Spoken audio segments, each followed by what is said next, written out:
Hi there, my name is Sean Logue. I'm recording a video for the Capstone Senior Seminar class. This is for Ed Cawthorn, and I believe Chris is the name of the other student in here. This is the first video I'm making, and it's currently July 16th.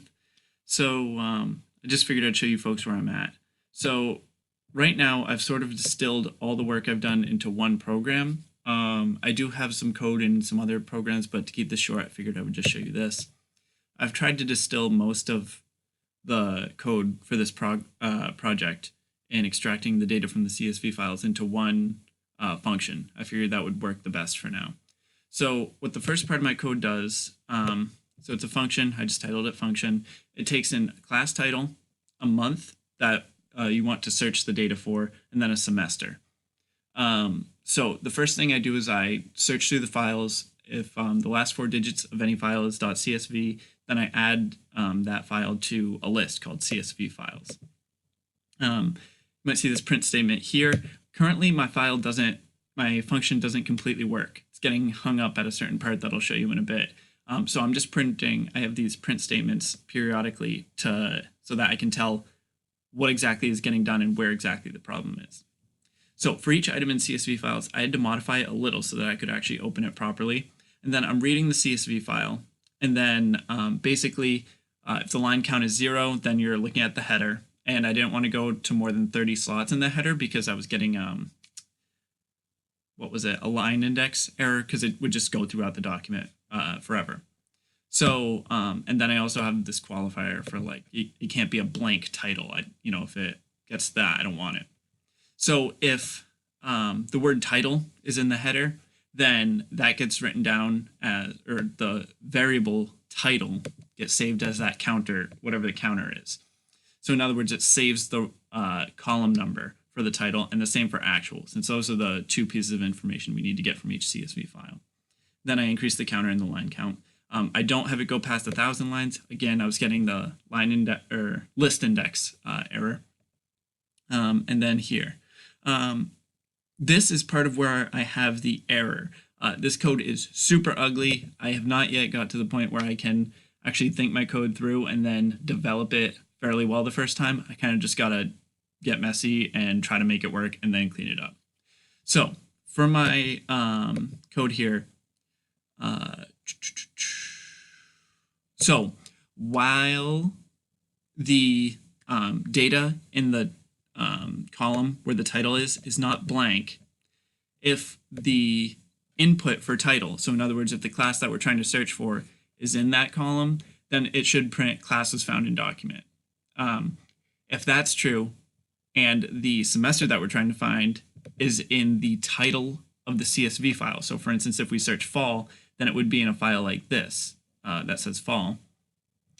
And if that item isn't already in the semester classes list, then it adds it to that list. So in other words, what I'm doing on this first run through is just going through all the CSV files and marking the CSV files that actually contain the information that we need to search for. I kept getting these list index errors where it said the list index out of range. I figured I was just searching too many things at once. I don't know, I need to work on it more, obviously, since that's the one thing preventing my code from working at the moment.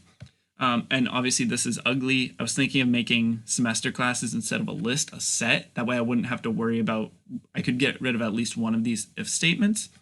But then I might have to convert that to a list or something, because I plan on zipping them into a dictionary. That way we have, well, not the semester classes. Well, anyway, that could cause problems, but I am considering that. Then again, I have this print statement just to show whenever this first part gets finished. Right now it's not, because like I said, there's some error there. Then just print the length of semester classes. That way, when I do this code, which draws on that list, I know that it's not working because I have a blank list and some of my code further up is broken.